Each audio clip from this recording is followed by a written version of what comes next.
Mirë se vini. Sot do të hyjnë thellë në mekanizmin që vën në lëvizje çdo strategji të suksesshme marketingu, modelin STP.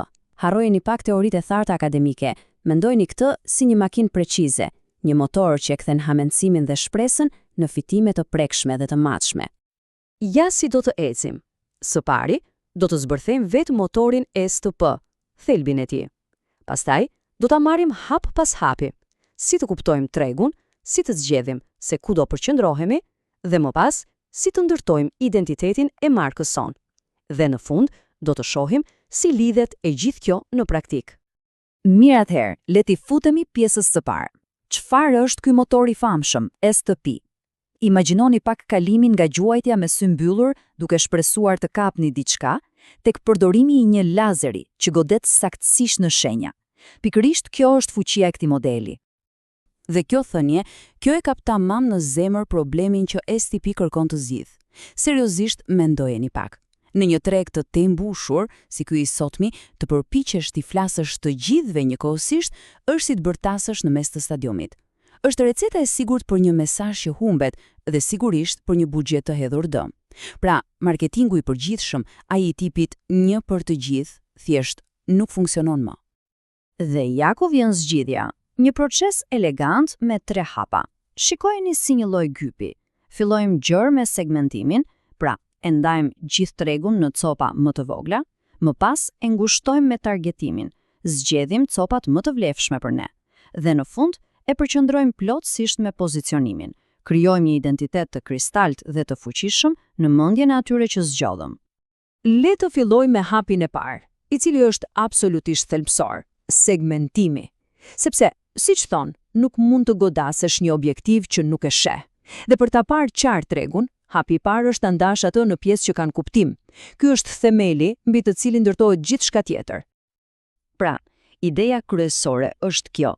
Në vend që të shohim një masë të madhe dhe anonime njerëzish, ne fillojmë të dallojmë fise të vogla, grupe me nevoja, dëshira dhe sjellje të përbashkëta. Pa e bërë këtë, çdo fushat marketingu është thjesht një hamendësim i kushtueshëm. Okej, baza e parë, më klasikja, është segmentimi demografik. Kjo i përgjigjet pyetjes së thjesht kush janë klientët. Këtu flasim për karakteristika të matshme, objektive, si mosha, gjinia, të ardhurat e kështu me radhë. Ja një shembull perfekt se si funksionon kjo. Një kazino nuk i drejtohet thjesht njerëzve. Ajo mund të krijojë oferta speciale për profesionistët me të ardhura të larta, përfitime të ndryshme për pensionistët gjatë ditës dhe paketa argëtimi për turistët. E njëjta logjik vlen edhe për një restorant, apo jo? Baza e dytë na çon te pyetja ku ndodhen këta klientë, sepse vendodhja fizike mund të ndryshojnë në mënyrë drastike mënyrën se si njerëzit blejnë dhe çfarë duan. Mendoni pak ndryshimin mes një biznesi në qendër të Tiranës që jeton nga fluksi i vazhdueshëm i këmbësorëve dhe një biznesi në periferi. Ose një kazino që duhet ta di se një turist nga Italia ka pritshmëri dhe zakone shpenzimi krejtësisht të ndryshme nga një lojtar vendas. Detaje të vogla, por që të bëjnë diferencën. Tani, le të hym pak më thellë. Ktu arrim te pyetja që ndan marketingun e mirë nga i genial. Pse blejnë njerëzit? Kjo është psikografia.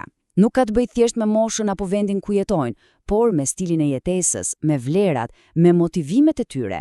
Këtu krijohet lidhja e vërtet emocionale. Dhe këtu gjërat bëhen vërtet interesante. Një kazino nuk shet thjesht lojra, ajo shet ndjesi. Për kërkuesin e adrenalinës te makinat e fatit, mesazhi është shpejtësi dhe emocion. Për menduesin strategjik, në poker, mesazhi është aftësi dhe dominim.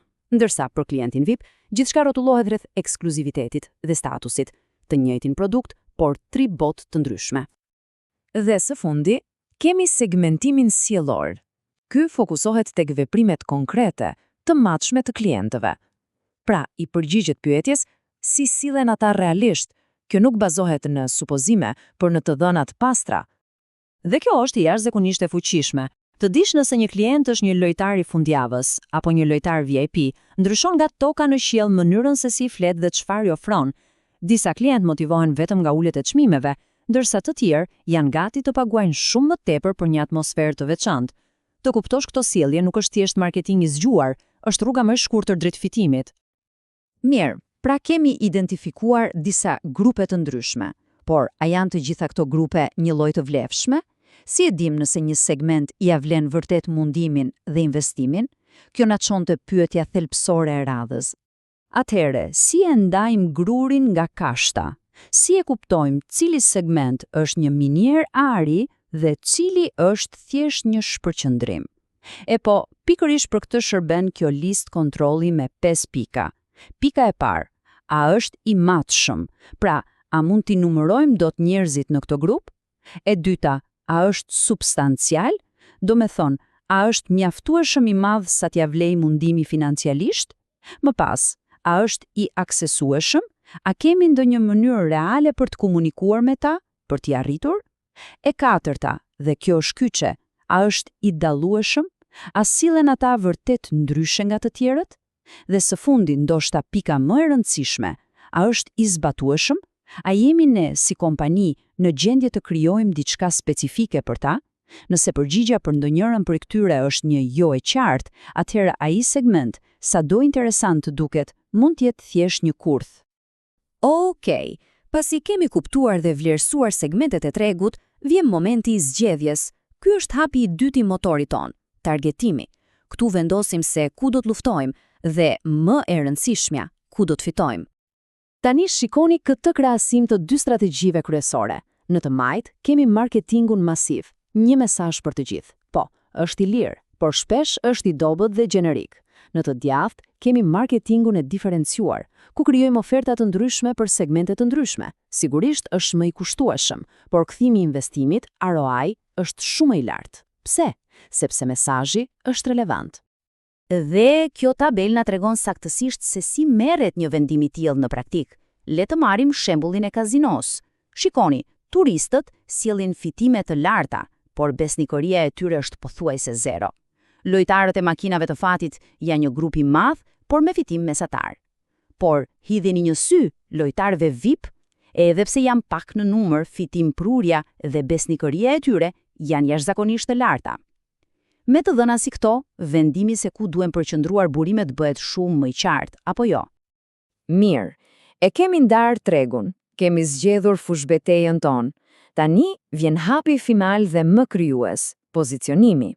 Kjo ka të bëjë me zotrimin e një cope të vogël, por shumë të vlefshme, pronën e mendjen e klientit, sepse nëse nuk e bëni ju këtë, mos u shqetësoni, tregu dhe konkurrentët do ta bëjnë për ju. Ky szablon i thjesht është ndoshta mjeti më i fuqishëm në gjithë këtë proces. Pse? Sepse të detyron të heqësh çdo paqartësi dhe të përgjigjesh pyetjeve më të vështira. Për kë jemi ne? Me kë konkurrojmë? Çfarë premtojmë? Dhe më e rëndësishmja, pse duhet të na besojnë? Kjo fjali e vetme bëhet busulla që drejton çdo veprim marketingu. Dhe ja si duket ky szablon kur mbushet me jetë. Vini re sa specifik dhe i qartë është. Targeti, të rriturit kërkues të adrenalinës, kuadri i referencës, destinacioni i argëtimit, përfitimi kryesor, lojra të shpejta, të drejta, me energji të lartë, dhe arsyeja për të besuar, dizajni i sallës dhe stafi. Ktu nuk ka asnjë fjalë të tepërt apo të paqartë. Në rregull, e kemi ndërtuar motorin ton STP në teori. Tani është koha ta ndesim. Le të shohim si funksionon ai në botën reale dhe, po aq e rëndësishme, cilat janë gabimet klasike që bëjnë që ky motor kaq i fuqishëm të ngecë në vend. Kjo është si një hartë e gabimeve që duan shmangur. Së pari, gabimi klasik, përpiqesh t'i kënaqësh të gjithë dhe në fund nuk kënaq askënd. Më pas, krijon segmente që në letër duken bukur, por në praktik nuk vlen fare. Pastaj vjen gabimi i madh tek pozicionimi. Përdorimi i fjalëve boshe si cilësi apo shërbim i mirë. Kto nuk do të thonë asgjë. Dhe në fund, kurthi final. Premtimi i marketingut nuk përputhet me realitetin e produktit. Nuk mund të premtosh luks dhe të ofrosh një përvojë mediokre. Kjo është pika ku gjithë strategjia shembet. Edhe kështu, e gjithë kjo analizë komplekse mund të përmblidhet në këtë listë kontrolli të thjeshtë me 3 pyetje kyçe. Për segmentimin, a janë grupet tona reale dhe me vlerë? Për targetimin, kë duhet të zgjedhim për të pasur shansin më të mirë për të fituar? Dhe për pozicionimin, cili është ai mesazhi i vetëm, i qartë, i fuqishëm që duam të zotrojmë në mendjen e klientit? Tu përgjigjesh këtyre 3 pyetjeve me ndershmëri, është sekreti për të kaluar nga një biznes reaktiv në një fuqi strategjike. Dhe pyetja që mbetet për kudo që dëgjon është, cili është mesazhi juaj vetëm dhe pse duhet ju zgjedhin juve?